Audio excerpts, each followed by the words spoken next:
Esta é a apresentação do vídeo para o 31º Simpósio Internacional de Iniciação Científica e Tecnológica da USP. Eu sou Kevin Tang, bolsista PIBIC do ano 2022-2023 e com a orientação da professora doutora Karina Ulsen e co-orientador Rafael dos Santos Macedo, o tema dessa iniciação científica é a caracterização tecnológica de materiais de construção para reciclagem ecoeficiente. Todos os ensaios e procedimentos foram feitos no Laboratório de Caracterização Tecnológica do Prédio de Minas e Petróleo e no Laboratório Didático da Engenharia Civil. O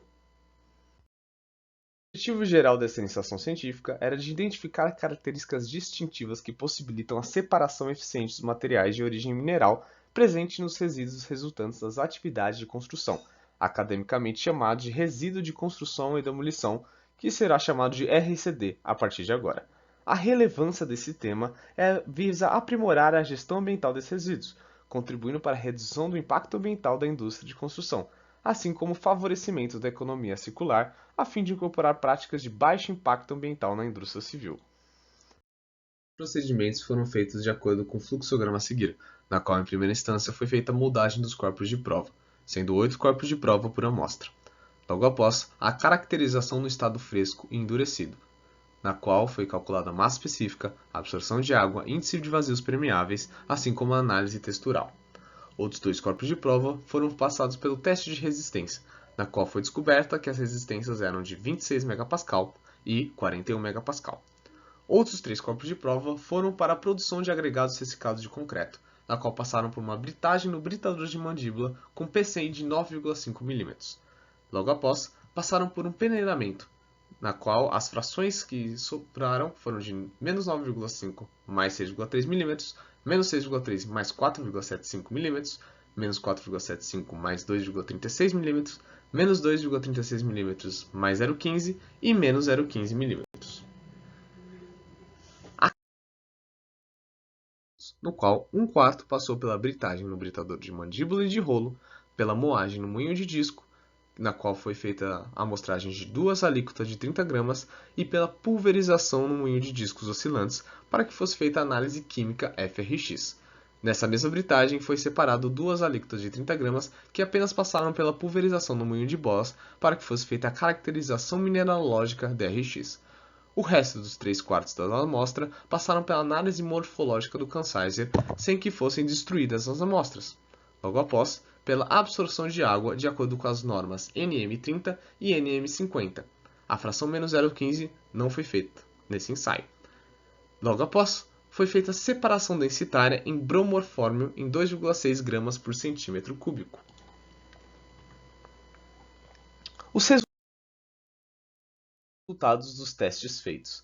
Essas imagens apresentam os corpos de prova no estado fresco e endurecido, na qual a direita apresenta o corpo de prova passando pelo teste de resistência. Podemos ver que as medidas variam um pouco entre resistências, mas a absorção de água apresenta uma diferença notável, sendo que o concreto de maior resistência possui menor absorção de água. Logo após, podemos ver os gráficos de absorção de água de reciclado de concreto e da distribuição de densidades agregados. Os resultados de absorção de água apresentam tendência esperada, na qual as frações com granulometrias menores tendem a possuir uma maior absorção de água. Já os resultados do ensaio de separação por densidade apresentam uma informação interessante.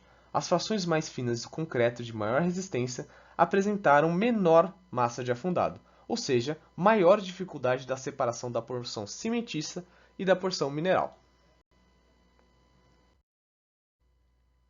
Agora para os resultados de difração por raio-x por fração granulométrica.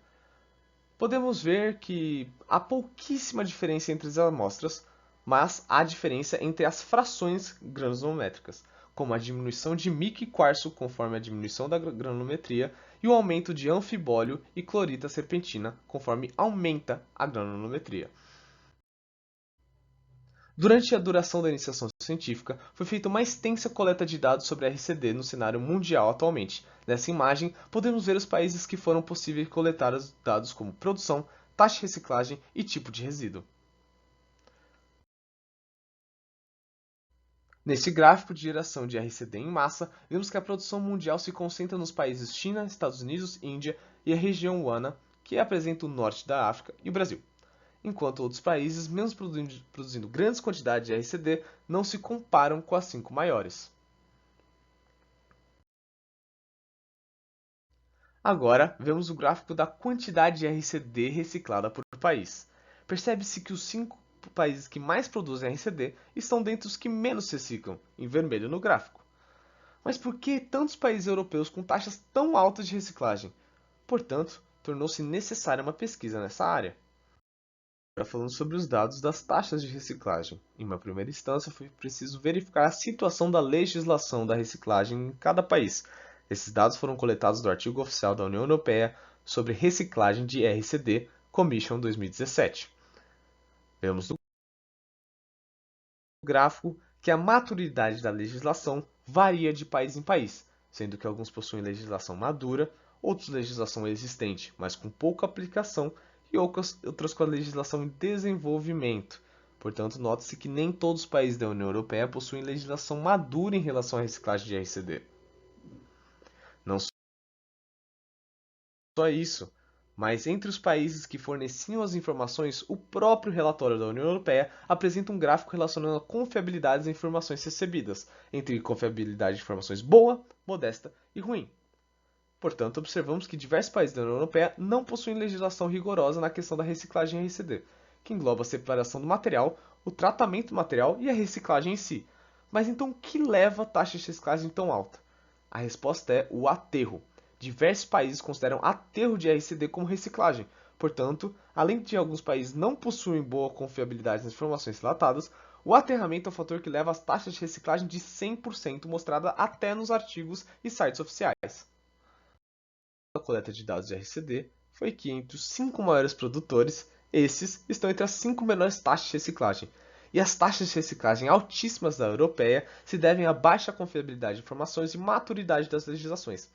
E a conclusão dos experimentos feitos foi que concretos de maior resistência estão relacionados a traços com maior quantidade de cimento e apresentam menor absorção de água, assim como a absorção de água é similar por fração granulométrica. Dessa forma, resíduos de concreto de baixas resistências podem gerar agregados reciclados de qualidade superior a concretos de alta resistência, devido à maior facilidade em remoção da fase cimentícia porosa aderida ao agregado natural. Referências usadas para fazer esse artigo de iniciação científica. Muito obrigado pela sua atenção.